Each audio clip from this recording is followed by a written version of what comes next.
이 시간 우리 함께 하나님 말씀 살펴보도록 하겠습니다. 오늘 우리 특별히 두 곳의 말씀을 살펴볼 텐데요. 우리 요한계시록 8장 1절부터 7절 그리고 9장 13절부터 21절까지 저희 이어서 함께 하나님 말씀을 살펴보도록 하겠습니다.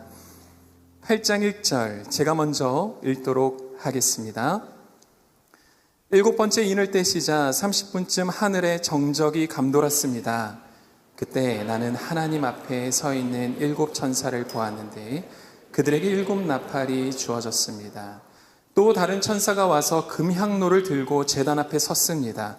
그 천사는 많은 향을 받았는데 이는 모든 성도들의 기도와 함께 보좌 앞에 있는 금 제단에 드리기 위한 것이었습니다. 향의 연기는 그 천사의 손에서 성도들의 기도와 함께 하나님 앞으로 올라갔습니다. 그 천사가 향로를 가져다가 제단의 불에서 불을 채우고 그것을 땅에 쏟으니 천둥과 요란한 소리와 번개와 지진이 일어났습니다. 그때 일곱 나팔을 가진 일곱 천사가 나팔을 불려고 준비했습니다. 첫 번째 천사가 나팔을 불자 피 섞인 우박과 불이 생기고 그것들이 땅에 쏟아졌습니다. 그러자 땅의 3분의 1이 불탔고 나무의 3분의 1도 불탔으며 모든 푸른 풀도 불타 버렸습니다. 여섯 번째 천사가 나팔을 불었습니다. 하나님 앞에 있는 금 제단의 네 뿔에서 울리는 한 음성을 들었습니다. 그 음성이 나팔을 가진 여섯 번째 천사에게 이르기를 큰 강 유프라테스에 묶여있는 네 천사를 풀어주어라 하니 지정된 연월 일시를 위해 준비된 네 천사가 사람들의 3분의 1을 죽이기 위해 풀려났습니다. 그들이 거느린 마병대의 수는 2억이나 됐는데 나는 그들의 수를 들었습니다. 내가 환성 가운데 본 말들과 그 위에 탄 이들의 모습은 이렇습니다. 그들은 붉은 빛과 자줏빛과 유황빛 나는 흉갑을 두르고 있고 말들의 머리는 사자들의 머리 같고 그들의 입에서는 불과 연기와 유황이 나오고 있었습니다. 이 세 가지 재앙 곧 말들의 입에서 나오는 불과 연기와 유황으로 인해 사람의 3분의 1이 죽임을 당했습니다. 이는 말들의 힘이 그들의 입과 꼬리에 있고 그들의 꼬리는 뱀과 같으며 또한 꼬리에 머리가 있어 이것들로 사람들을 해쳤기 때문입니다. 이 재앙에서 죽임을 당하지 않고 남은 사람들은 자기 손으로 저지른 일들을 회개하지 않고 도리어 귀신들과 금, 은, 청동, 돌, 나무로 만든 보거나 듣거나 걷지도 못하는 우상들에게 경배했습니다. 그들은 또 그들의 살인과 그들의 복술과 그들의 음행과 그들의 도둑질을 회개하지 않았습니다. 아멘. 광고 드렸듯이 요즘 작은 예수 40일 새벽 기간입니다. 완주하고 계신 분들도 계신데 여러분 40일 새벽 예배 집에서 영상으로 들으시는 분들도 계시고 보통 몇 시쯤 일어나세요? 저도 40일 새벽 예배를 저는 섬기고 있는데요. 저는 4시에 일어납니다. 근데 정확하게 말하면 4시가 아니라 4시부터 일어납니다. 여기 제가 맞춰놓은 저의 알람 시계를 제가 공개하는데요. 4시, 4시 10분, 4시 15분, 4시 20분, 4시 55분, 4시 58분, 5시 15분 마지막 부르예요. 5시 15분에 못 일어나면 결석하는 거죠. 제가 얼마나 치열하게 새벽을 깨워서 기도하고 있는지를 볼 수 있는 알람 소리가 아닌가 싶습니다. 근데 이 알람을 보면서 무슨 생각이 드세요? 제가 더 철저하게 일어나려면 알람을 더 많이 맞춰야 될까요? 한 4시 5분, 4시 22분 막 이런 데도 맞춰야 되는가? 아니죠. 이 정도 알람에도 못 일어나면 그건 알람 시계를 바꿔야 하는 것입니다. 핸드폰 알람 소리로는 새벽잠을 이길 수 없는 것이기에 더 큰 소리를 내는 알람 시계, 알람으로 바꿔야 하는 것이죠. 근데 이 땅을 향한 하나님의 알람도 마찬가지다라는 생각이 들어요. 하나님께서 세상을 창조하시고 말씀을 따라 하나님의 사랑을 따라 세상을 살아가라고 말씀하셨는데 사람들은 하나님의 사랑을 따라 살아가지 않고 제각기 생각을 따라 욕심을 따라 세상을 살아가는 거예요. 그것을 보고 하나님께서 안타까우셔서 인류 역사 가운데 많은 알람 장치들을 설치하셔서 사람들을 깨우기를 원하셨습니다. 근데 사람들이 그 알람을 듣지 못하니까 점점 더 강한 알람을 울리시기 시작했던 것이죠. 어떤 알람 소리가 있었는가? 첫 번째, 자연의 경고의 알람을 우리에게 주셨습니다. 노아의 홍수라든지 이집트의 재앙이라든지 전염병과 지진, 기근, 뭐 코로나도 하나의 하나님의 알람일 수 있겠죠. 하나님의 뜻, 하나님의 사랑을 따라 살아가라는 메시지가 담겨있는 하나님의 알람이었습니다. 두 번째로 말씀과 예언자들을 통해 알람을 주셨습니다. 시대마다 선지자들과 사사들을 통해서 하나님의 말씀을 깨닫기를 원하셨고, 오늘은 말씀을 통하여서, 때로는 설교를 통하여서, 때로는 여러분들이 들고 다니는 성경 말씀을 통하여서 하나님의 뜻을 알리는 알람을 울리기도 하시는 것이죠. 세 번째로 공허함과 허무함을 통해서 알려주시기도 합니다.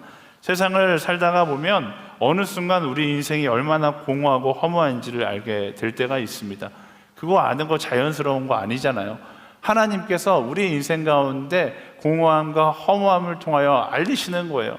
너의 인생이 나와 함께하고 있지 않다, 나와 함께해야 한다, 하나님의 알람 장치가 울리는 것이죠. 전도서의 헛되고 헛되고 헛되도다라는 그 고백이 이 하나님의 알람 소리를 들은 지혜자의 고백인 것입니다.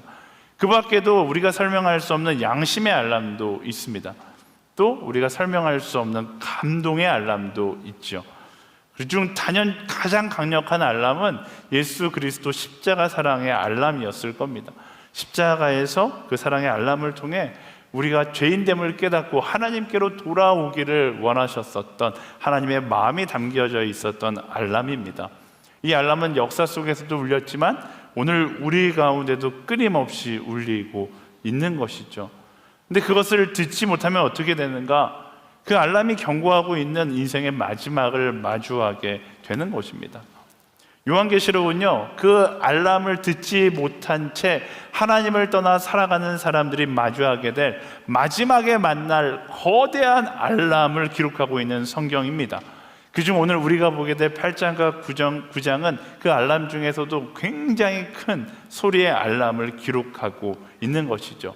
어떤 알람인가, 또 그 알람을 듣기 위해서 우리는 어떤 선택을 해야 하는가를 말씀 가운데 발견하기를 소망하는데요. 1절 말씀 함께 읽어보겠습니다. 시작. 7번째 이늘 때 시작 30분쯤 하늘의 정적이 감돌았습니다. 7번째 이늘 때 시작 정확하게 30분쯤 하늘의 정적이 감돌았다라고 이야기하고 있어요. 조용해졌다라는 것입니다. 마치 무언가 터지기 직전 찾아오는 고요함과 같은 것이죠. 초등학교 다닐 때 입학식하고 첫날 딱 학교를 가보면 선생님이 말하기도 전에 이미 학생들이 아주 시끄럽게 떠드는 장면을 볼 수 있습니다. 그럼 선생님이 테이블을 탁탁 이러면 침묵이 쫙 흐르죠. 그 침묵 가운데 선생님께서 무슨 말씀을 하실지를 기대하는 그런 침묵의 시간이 흐릅니다. 저도 캠퍼스에 이제 간혹 대학 캠퍼스 채플에 설교하러 가는 경우가 있는데 제일 힘든 게 캠퍼스 채플에 설교하러 가는 거예요. 캠퍼스 가서 설교자 소개를 받고 올라가면 너는 이야기해라, 나는 자겠다, 자는 사람 절반, 너는 이야기해라, 나도 이야기하겠다, 이야기하고 있는 사람 절반이에요. 너무 어수선합니다. 그럼 가서 제가 제일 먼저 하는 액션이 뭐냐면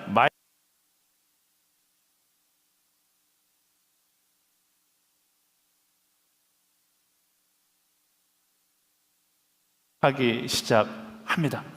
지금 딱 말씀의 이 고요한 침묵의 장면이 그런 것이죠. 하나님께서 주목하라는 거예요. 그만 떠들고 그만 너의 인생을 이야기하고 이젠 들어야 한다라고 말씀하고 계시는 것이죠. 바로 이 장면에서 우리는 한 가지 영적인 지혜를 알 수 있는데요. 하나님께서 왜 고요하게 하셨을까? 우리는 하나님의 알람 소리를 듣기에는 너무 분주하고 너무 시끄러운 세상 속에 살아가고 있기 때문에 그렇습니다.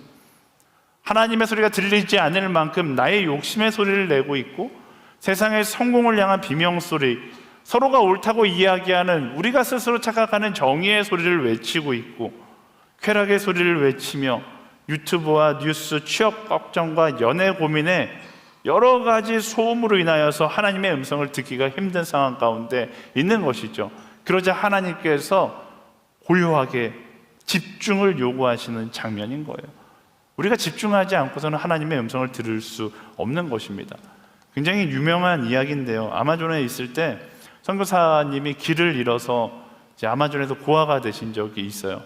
선교 단체가 전부 다 나서서 선교사님을 찾기 위하여 배를 띄우고 선교사님의 이름을 부르면서 막 선교사님을 찾으러 돌아다닙니다. 근데 몇 날 며칠을 찾아도 선교사님을 찾을 수 없는 거예요. 그러다가 배가 가다가 모터가 고장나서 아마존 강 위에 배가 멈춰 섰어요. 이제 우리는 끝났어, 못 찾을 것 같아 라고 하고 있는데, 모터 소리가 꺼진 아주 잠잠한 아마존에서 선교사님의 목소리가 들리기 시작하는 거예요. 살려주세요, 살려주세요.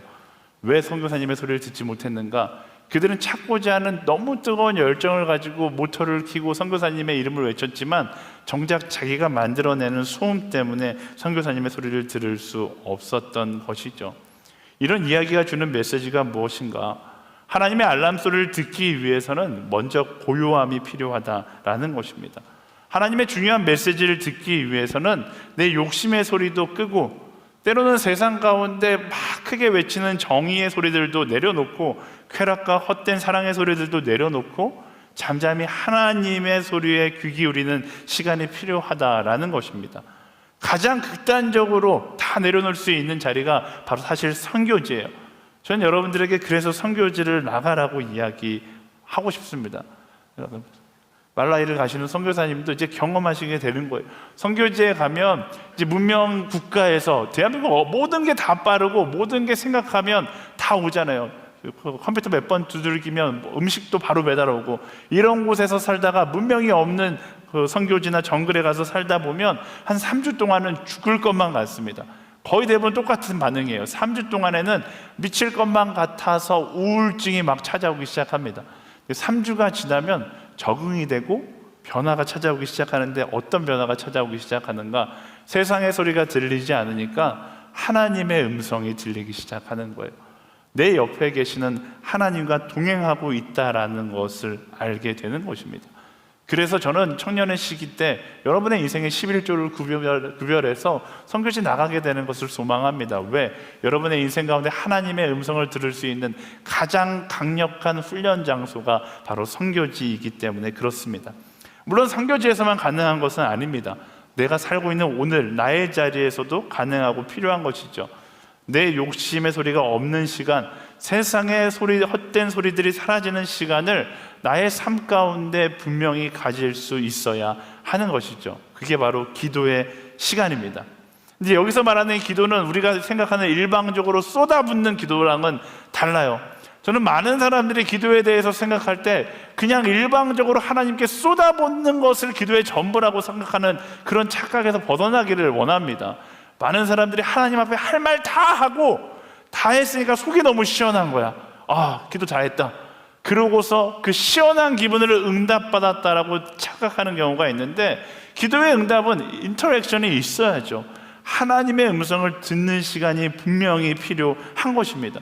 내가 쏟아붓는 나의 기도로 인하여 정작 하나님의 음성을 듣지 못한다면 우린 절반짜리 기도가 아니라 어떻게 보면 마이너스 기도가 될 수도 있다는 것을 기억해야 하는 거예요.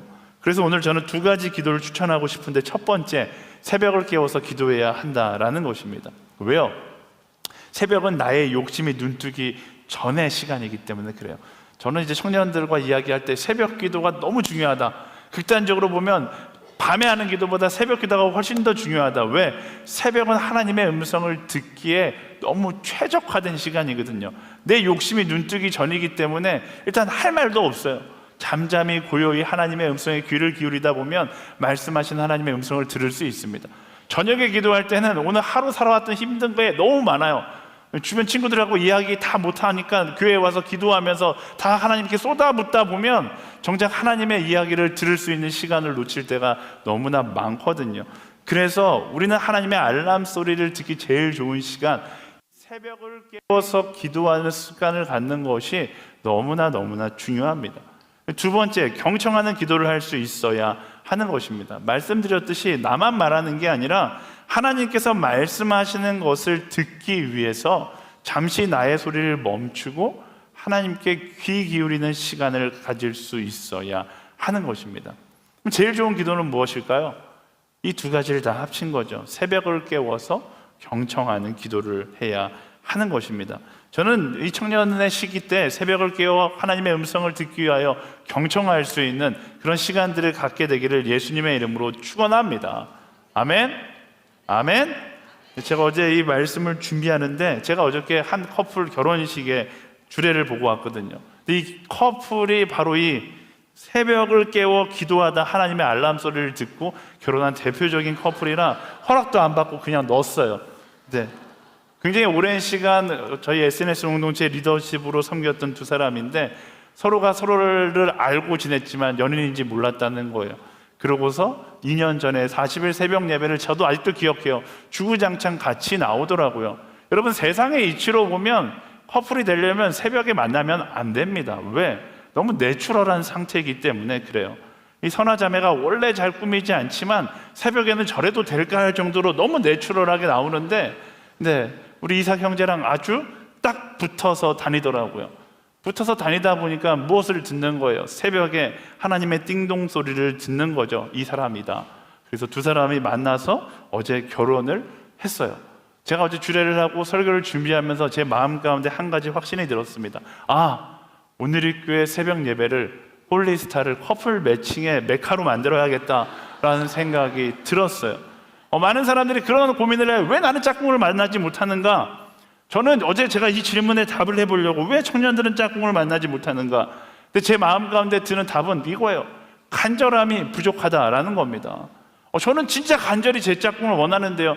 여러분, 간절하면 뭐부터 해야 되겠어요? 새벽을 깨워서 기도해야 하는 것 아닙니까? 새벽을 깨워 기도하지 않는데 나는 짝꿍을 만나서 만나기 위해 간절히 노력하고 있다. 이 말 자체가 성사될 수 없는 것입니다. 저는 새벽에 나와서 새벽을 깨워 기도함으로 하나님의 띵동 소리를 듣고 하나님의 알람 소리를 듣고 그로 인해서 좋은 짝도 만나고 좋은 가정도 이룰 수 있는 그런 SNS 청년부가 되기를 예수님의 이름으로 축원합니다. 네, 제 이럴 줄 알았어요. 아멘이 별로 적어요. 네, 어렵다는 거죠. 네, 어려운 만큼 제가 여기서 호언장담할 수 있어요. 새벽이 왜 진짜 좋은 자리인가? 여러분, 새벽에 나오는 형제, 새벽에 나오는 자매, 가장 어려운 시간을 깨워서 기도하고 가장 어려운 시간에 깨워서 하나님을 만나는 사람, 그 신앙적으로 점검할 필요가 있을까요? 점검할 필요가 없는 거예요. 다른 데에서 짝 찾으러 돌아다니지 말고 정말로 하나님 보시기에 완전함이 있는 이 새벽을 깨워서 기도할 수 있는 우리 모두가 되기를 소망하면서, 네, 여러분들에게 한 가지 미션을 드리겠습니다. 아까 전에 이야기했듯이 이제 40일 새벽 예배 2주 남았는데 여러분들의 좋은 만남과 또한 여러분들의 좋은 하나님의 음성을 듣는 시간을 위해서 2주 동안 10번의 새벽 예배를 완주하는 분들에게 제가 선물을 드리도록 하겠습니다. 짝을 만나는 건 하나님께서 주시는 선물이고요. 네, 제가 드리는 선물은 어쨌든 무언가 준비해서 드릴 테니까 여러분 한번 정말로 마음을 정하고 2주 동안 간절함을 가지고 고요한 자리로 나와 하나님의 음성을 들을 수 있게 되기를 예수님의 이름으로 축원합니다. 우리 옆 사람에게 선포하겠습니다. 새벽을 깨워 기도할지어다. 네, 특별히 옆에 있는 사람이 짝이 없는 사람이면 더 세게 얘기하세요. 새벽을 깨워 기도할지어다. 네. 아멘. 네, 3절부터 5절까지 말씀 읽어보겠습니다. 3절부터 5절 시작. 또 다른 천사가 와서 금향로를 들고 제단 앞에 섰습니다. 그 천사는 많은 향을 받았는데 이는 모든 성도들의 기도와 함께 보좌 앞에 있는 금 제단에 드리기 위한 것이었습니다. 향의 연기는 그 천사의 손에서 성도들의 기도와 함께 하나님 앞으로 올라갔습니다. 그 천사가 향로를 가져다가 제단의 불에서 불을 채우고 그것을 땅에 쏟으니 천둥과 요란한 소리와 번개와 지진이 일어났습니다. 아멘. 그 고요한 가운데 천사가 금향로를 가지고 제단 앞에 섭니다. 그 향로 안에는 많은 향이 담겨져 있는데 저희가 얼마 전에도 보았듯이 이 향은 성도의 기도를 의미합니다. 성도의 기도를 담은 그 향로를 하나님 앞에 가지고 가자 제단에서 그 향로에 불을 채우고 그것을 쏟아낼 때 천둥과 요란한 소리와 번개와 지진이 이 땅 가운데 있었다라고 이야기하는 것이죠. 하나님의 알람이 열방 가운데 울려 퍼지기 시작했다라는 것입니다. 여기서 우리는 또 하나의 영적 원리를 알 수 있는데 무엇이 하나님의 알람을 울리게 하는가? 바로 우리의 기도가 하나님의 알람을 울리게 하는 것이죠. 저는 이 장면이 굉장히 놀라운 인사이트가 있는 장면이라고 생각을 해요. 왜? 우리의 기도를 하나님께서 어떻게 사용하시는지 우리 그게 너무나 궁금하잖아요. 하나님께서 우리를 기도를 들으시는가? 기도를 들으시면 우리의 기도를 어떻게 사용하는가? 이게 너무나 궁금한데 바로 그 장면을 가장 직관적으로 보여주는 장면입니다. 보세요. 우리가 기도를 하면 그 기도가 향이 되어서 하나님 나라로 올라갑니다. 그리고 하나님 나라에서 향로에 담기는 것이죠. 그런데 거기서 끝이 아니라 그 향로에서 무엇과 합쳐져요? 제단에서 불과 합쳐지는 거예요. 하나님의 공의와 성령과 기도가 합쳐진 다음에 그 기도의 향로를 땅에 부으실 때 하나님의 응답하심이 이 땅 가운데 일어나는 것을 이 말씀이 이야기해주고 있는 것입니다. 나의 기도가 그저 이 땅 가운데 선포되는 것이 아니라 나의 기도가 쉽게 말하면 하나님 나라로 올라가 하나님 나라의 필터링을 거친 후에 이 땅 가운데 하나님의 응답으로 찾아온다라는 것을 말씀이 이야기해 주는 것이죠. 기도가 어떤 능력이 있는가? 나 한 사람 기도한다고 달라지는가? 근데 오늘 말씀은 아주 중요한 포인트를 이야기해요. 하나님 나라, 하나님의 알람의 가장 중요한 재료, 기초가 되는 재료가 있다라면 그게 바로 기도이다라고 이야기하는 것입니다. 이것을 알면 우리 기도의 태도가 정해지겠죠. 말씀에 의해서 우리는 어떻게 기도해야 합니까? 첫 번째, 포기하지 않고 기도할 수 있어야 합니다. 우리의 기도가 하나님 나라에 계속 차곡차곡 쌓이는 거예요. 나의 가정을 위해서, 정말로 내가 기도하는 한 사람을 위해서 포기하지 않고 기도를 쌓아갈 수 있어야 하는 것입니다. 그리고 그 기도가 쌓이면 하나님의 공의, 하나님의 정의, 그리고 성령을 만나서 기도가 응답된다라고 말씀이 이야기하고 있는 것이죠. 그래서 기도는 기본적으로 포기하지 않는 기도가 되어야 하는 것이고요. 두 번째, 함께하는 기도가 될 수 있어야 하는 것입니다. 나 혼자 기도하는 것도 중요하지만 함께 기도 제목을 가지고서 그 향로를 채워갈 수 있어야 하는 것이죠. 우리의 기도가 각자가 있는 자리에서 다 기도하지만 결국 하나님 나라로 합쳐져서 하나님의 공의를 만나 하나님의 방법대로 이 땅 가운데 응답되는 것이기 때문에 우리는 함께 기도할 수 있어야 되고요. 세 번째는 믿음으로 기다리는 기도를 할 수 있어야 하는 것입니다. 기도하다 보면 이런 생각이 들 때가 있어요. 기도해도 별일이 없는데, 기도해도 하나님께서 안 들으시는 것 같은데 굳이 기도해야 하는가? 근데 말씀은 뭐라고 이야기해요? 기도의 향이 올라가서 그 향로를 채우고 하나님의 방법, 하나님의 타이밍에 그 기도가 응답될 것이다 라고 이야기하고 있는 것입니다. 그것을 믿음으로 기다리며 포기하지 않고 기도할 수 있는 사람이 되어야 하는 것이죠. 우리의 기도가 쌓여서 하나님의 방법, 하나님의 타이밍에 쓰일 것을 믿음으로 말이죠. 그렇다면 우리는 무엇을 위해 기도해야 하는가? 말씀이 이야기하고 있잖아요. 하나님의 알람 소리가 필요한 자리를 위해서 기도해야 하는 것입니다. 한 사람의 마음 가운데 하나님의 알람이 필요하다면 그것을 위해 기도해야 하는 것이죠. 대한민국 가운데 하나님의 알람 소리가 필요하다는 것을 우리가 알기에 그것을 위해 기도할 수 있어야 하는 것입니다. 그 기도가 먼저 되어야지, 우리의 기도가 하나님의 필터를 거쳐서 이 땅 가운데 도달해야지 하나님께서 원하시는 이 땅의 모습이 될 수 있는 것입니다. 근데 문제는 뭐예요? 우리의 인간의 욕망이 자꾸만 하나님 필터를 거치지 않고 직접 내가 세상을 변화시키고 싶어 한다는 것이 문제인 것이죠. 하나님의 알람이 아니라 나의 알람을 통해 세상을 변화시키려고 하는 거예요. 그러다 보니까 어떤 일들이 일어나기 시작합니까? 분쟁과 아픔과 전쟁이 일어나기 시작하는 것이죠. 어쩌면 이 땅 가운데 우리가 경험하는 모든 혼란, 모든 분쟁, 모든 아픔들은 결과적으로 가장 근본적인 원인은 우리가 기도하지 않기 때문에 인간이 만들어낸 알람으로 인하여 상처가 생겼다라고 정의할 수 있는 것입니다. 그래서 우리는 어떻게 해야 돼요? 우리의 기도가 하나님 나라로 가서 나의 알람이 아니라 하나님의 공의와 성령을 만나 하나님의 알람으로 이 땅 가운데 응답되기 위해서 기도해야 하는 것입니다. 어떤 사람들은 그런 이야기를 해요. 지금이 기도만 하고 있을 때인가 정말 무책임하다, 교회는 너무 무책임하다, 이런 말들을 하는데 제가 그 말을 들으면서 맞다라는 생각이 들기도 해요. 그런데 한편으로 맞다 이야기하면서 꼭 거꾸로 역으로 질문하고 싶어요. 기도만 하고 있을 때가 아니라고 이야기하는데 그 말을 할 수 있을 만큼 과연 기도는 했는가라는 질문이죠. 우리가 행동하는 그리스도인들이 되어야 한다라고 이야기하는데 기도만 하는 것은 하나님께서 원하시는 것이 아니다라고 이야기하려면 적어도 어떤 베이직이 깔려 있어야 돼요. 내가 기도를 했다라는 기초가 깔려 있어야 하는데, 이런 말하는 사람들의 거의 대부분이 기도하지 않고 행동하려고 하다가 나의 알람으로 세상을 변화시키려는 어리석은 시도를 하는 것이죠. 기도도 하지 않으면서 기도만 하면 되는가, 이렇게 말하고 주장하는 것이 가장 어리석은 것입니다. 그것이야말로 기도하지 않고 분별할 수 있다라고 착각하는 교만의 모습이기 때문에 그래요.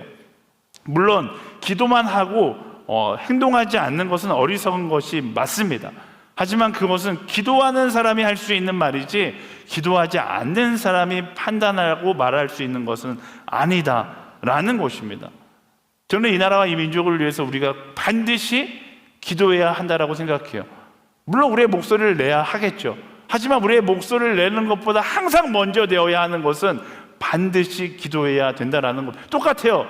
하나님 왜 내게 짝을 주시지 않습니까? 라고 이야기하면서 간절함은 부족해서 새벽 예배를 채우지 않고 하나님께 짝을 달라고 하는 것과 같은 이치인 거죠.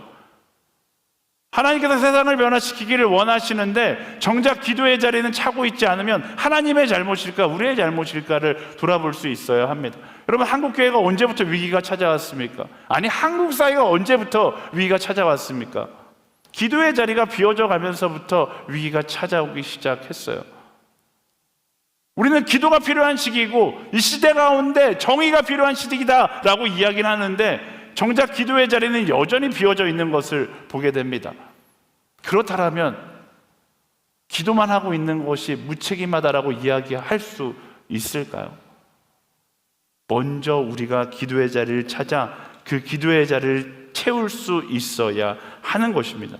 그렇지 않고 기도가 없이 인간이 내는 모든 알람의 소리들은 아무리 정의롭다 할지라도 분쟁과 상처를 만들 뿐인 것입니다. 이 땅을 깨우는 알람 소리는 나의 기도가 하늘나라에 닿아서 하나님의 필터링을 거친 다음에 하나님의 방법과 하나님의 타이밍으로 이 땅 가운데 이루어질 때 이 땅 가운데 참된 정의가 세워질 수 있는 것이죠. 무엇보다 중요한 것은 우리는 기도의 자리를 채워야 한다라는 것입니다. 우리 옆 사람에게 선포하겠습니다. 기도하는 청년이 될지어다. 아멘. 이제 말씀 속에 이어지는 장면 가운데 나팔 소리가 울려 퍼집니다. 6번의 나팔 소리가 울려 퍼지는데, 간단하게 소개하자면 첫 번째 나팔 소리가 울려 퍼질 때는 피 섞인 우박과 불이 땅에 떨어져서 땅의 3분의 1의 나무와 푸른 것들을 불에 타게 만듭니다. 두 번째는 나팔 소리가 울리자 불 붙는 큰 산이 바다에 던져져서 3분의 1의 바다가 이제 피로 변하게 되는 것이죠. 첫 번째는 땅을 향한 심판이고 두 번째는 바다를 향한 재앙입니다. 세 번째 나팔이 울리자 별과 강과 쓴 별이 강과 물에 떨어져서 물이 쓰게 되는 장면이 나옵니다. 강을 향한 재앙이 찾아온 것이죠. 네 번째는 해달별 3분의 1이 어두워지게 되고요. 다섯 번째는 황충이 나와서 사람들에게 고통을 주고, 여섯 번째는 유프라테스에 묶인 네 천사가 풀려서 인류의 3분의 1을 죽이는 장면이 나옵니다. 이 6개의 나팔 소리가 울릴 때마다 재앙이 시작되고 이 재앙마다 영적인 의미가 담겨져 있습니다. 근데 오늘 설교 가운데는 이 영적인 의미를 굳이 설명하지는 않을게요. 궁금하신 분들은 이재원 위 목사님의 설교를 들으시면 됩니다. 왜 이 영적인 의미보다 더 중요한 장면이 바로 이 말씀 가운데 담겨 있기 때문에 그것을 나누고 싶어서 제가 이 부분을 약간 생략하는 거예요. 여러분, 이 장면을 보면서 무언가 특이한 점을 발견하지 않습니까? 하나님께서 심판을 하시는데 왜 나팔을 불까요? 힘들게. 굳이 심판할 건데 그냥 잘 안 부러지네요. 이렇게 휘파람을 분다든지, 뭐 영화의 한 장면처럼 손가락을 딱 치면 심판 착 시작되면 되는데, 이 장면에 보면 굳이 나팔을 불어요. 제가 이런 것도 너무 궁금해한 사람이잖아요. 그래서 제가 나팔을 6개를 준비해 왔어요. 네. 이 나팔을 준비해 왔어요. 진짜 나팔인데 저를 좀 도와줄 형제님들이 필요한데, 자기가 진짜 폐활량이 좋다 하시는 형제님 5분만 좀 올라와 주시겠어요? 네. 빨리. 급해요. 저랑 눈을 마주치면 빨리 올라와 주세요. 네, 안 올라와 주면 안 되는데 올라와 주세요. 네. 올라와 주시고, 네. 이렇게 폐활량이 좋은 형제님이 2분만 더 올라와 주시면 될 것 같은데, 2분만. 6개의 나팔이니까 네. 옆에 있는 사람 쿡쿡 찔러요, 빨리. 네. 나가봐. 네. 한 분만 더. 한 분만 더. 네. 빨리 나와. 형제님은 진작 나왔어야 됐어. 빨리. 제일 잘 불 것 같은데. 네. 네. 나팔 6개가 울려 퍼지는 소리가 얼마나 큰지 들려드릴게요. 우리 누가 가장 오래 크게 부는지 내기하듯이 불어보는 거예요. 알겠죠? 하나, 둘, 셋 하면, 네. 이 조그만 구멍을 부시면 돼요. 네. 조그만 구멍을 큰 목소리로, 네. 부시면 되겠습니다. 하나, 둘, 셋.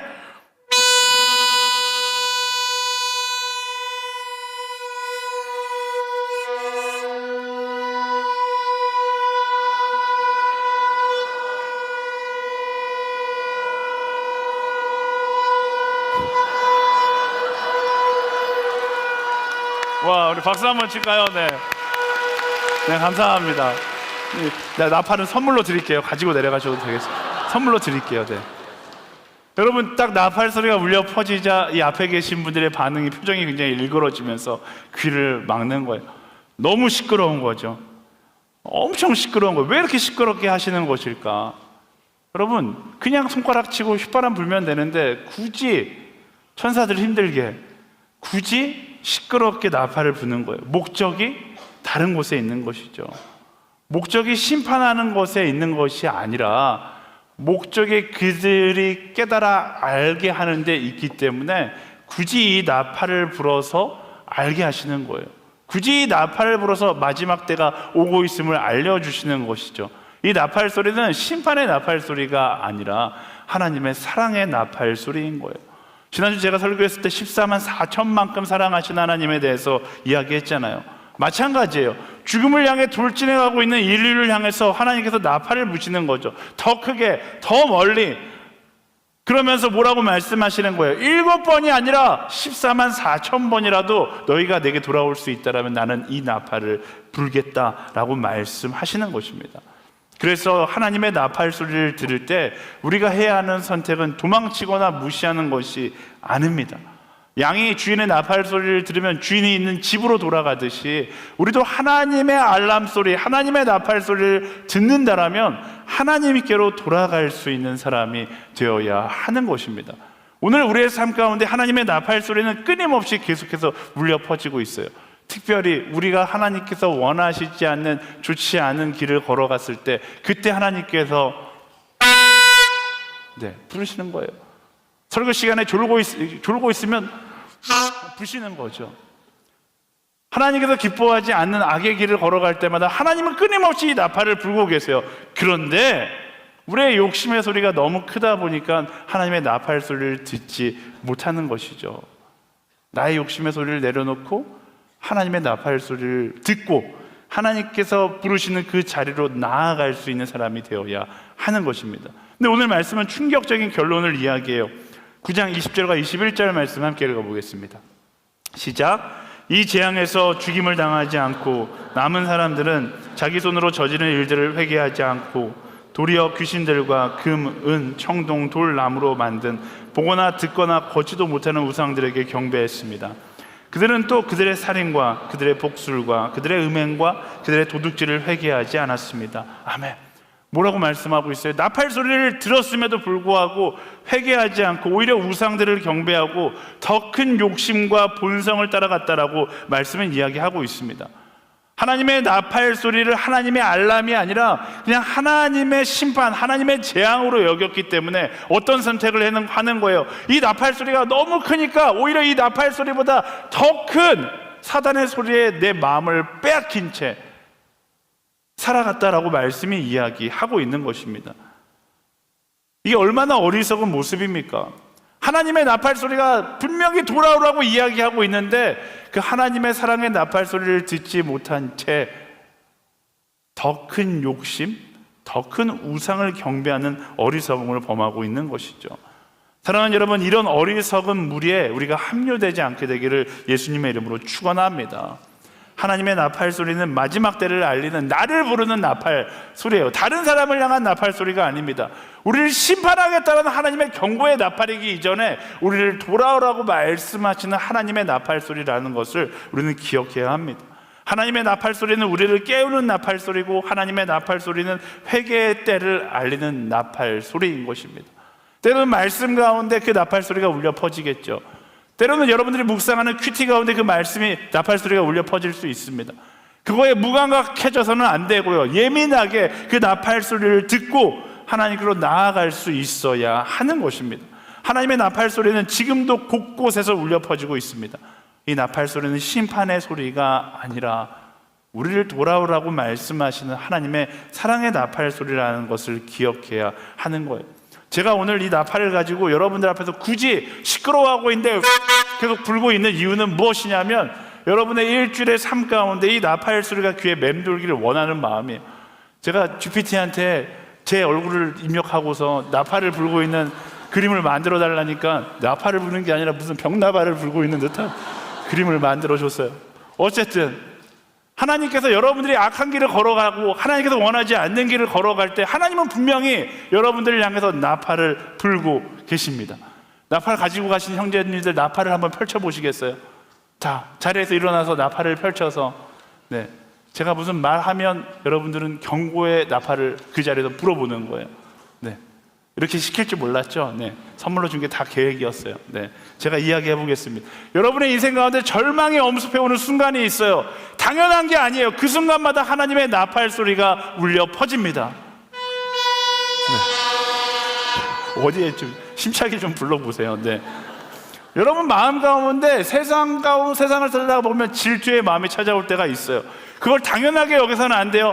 조금만 생각해 보면, 조금만 귀 기울여 보면 하나님의 나팔 소리가 여러분의 마음 가운데 들리기 시작하는 거예요.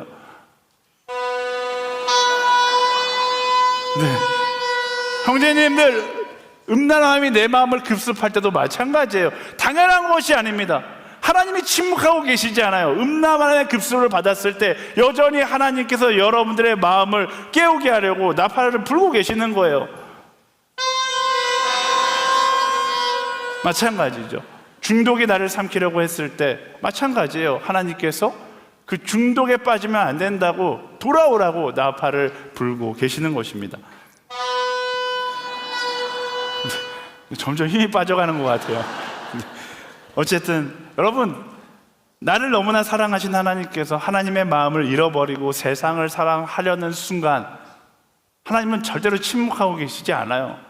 여러분의 양심을 통하여, 말씀을 통하여, 모든 상황을 통하여 하나님은 나팔을 불며 우리에게 경고하시고 돌아올 것을 말씀하고 계십니다. 그 하나님의 나팔 소리 앞에 변명하거나 타협해서는 안 되는 거예요. 너무나 많은 사람들이 하나님의 경고 앞에 이 정도는 괜찮지 않습니까? 변명하고 타협을 선택합니다. 그러다 보면 어떻게 되는 거예요? 어느 순간부터 너무 하나님의 나팔 소리를 무시하기 시작하는 거죠. 하나님의 나팔 소리가 바로 내 옆자리에서 지금 똑같아요. 울려 퍼지자, 이상하게 제가 제일 크게 부른 것 같아요. 어쨌든 하나님의 나팔 소리가 울려 퍼지면 뭐라고 이야기해요? 하나님 좀 조용히 좀 해봐요. 하나님 좀 조용히 좀 해봐요. 지금 내가 하는 것도 못하겠어요. 황당한 장면이지만 어쩌면 나의 일상 가운데 반복되고 있는 모습일 수 있다라는 겁니다. 하나님은 나를 바라보면서 안타까워 하시는데 하나님을 향하여 사춘기 소녀의 마음으로 좀 가만히 좀 있어봐요 라고 이야기하는 나의 모습은 아닐까. 사랑하는 여러분, 하나님의 나팔 소리에 우리는 언제나 예민할 수 있어야 되는 거예요. 나팔 소리에 담긴 하나님의 예절한 사랑을 듣고 그 사랑 가운데로 돌아갈 수 있는 우리 모두가 되기를 예수님의 이름으로 축원합니다. 말씀을 정리하겠습니다. 하나님의 알람은 지금도 울리고 있습니다. 우리 그 알람을 듣기 위해서 어떻게 해야 된다고요? 고요해질 수 있어야 합니다. 새벽을 깨어 기도하고 경청하는 기도, 바로 그 고요한 자리로 나아가 기도할 수 있는 사람이 되어야 하는 것이죠. 하나님의 알람은 어떻게 만들어집니까? 우리의 기도가 하나님 나라에 올라가 하나님의 공의와 성령을 만나 이 땅 가운데 부어지는 것입니다. 그래서 우리는 끊임없이 기도하는 사람이 되어야 하는 것이죠. 어떻게? 포기하지 않고 함께 믿음으로 기다리며 기도할 수 있는 사람이 되어야 하는 것입니다. 그리고 우리의 목소리는 낮추고 기도의 볼륨을 올릴 때 어떤 일들이 일어나기 시작해요? 하나님의 알람 소리가 더 크게 열방 가운데 울려 퍼지기 시작하는 거예요. 사람의 알람은, 사람의 목소리는, 사람의 정의를 향한 외침은 분쟁을 일으키지만, 나의 기도가 하나님께 올라가고 세상의 방법이 아니라 하나님의 방법으로 그 알람이 울려 퍼질 때 더욱더 크게 세상 가운데 하나님의 알람 소리가 울려 퍼질 것이고, 더욱더 크게 한 사람의 인생 가운데 하나님의 알람 소리가 울려 퍼질 것이고, 하나님의 방법으로 하나님의 타이밍에 변화시킬 것을 우리는 기억해야 하는 것입니다. 또한 하나님의 알람은 우리를 향한 심판의 알람이 아니라 사랑의 알람이라는 것을 기억해야 하는 거예요. 오늘 그 하나님의 사랑의 알람을 듣고 핑계나 타협하는 것이 아니라 깨어나는 거죠. 잠을 깨고 나의 욕심을 깨어버리고 하나님께 돌아감을 선택할 수 있는 우리 모두가 되기를 예수님의 이름으로 축원합니다. 아멘. 아멘. 오늘 우리 모두를 깨우시는 그 하나님께 우리 감사와 영광의 박수 드리겠습니다.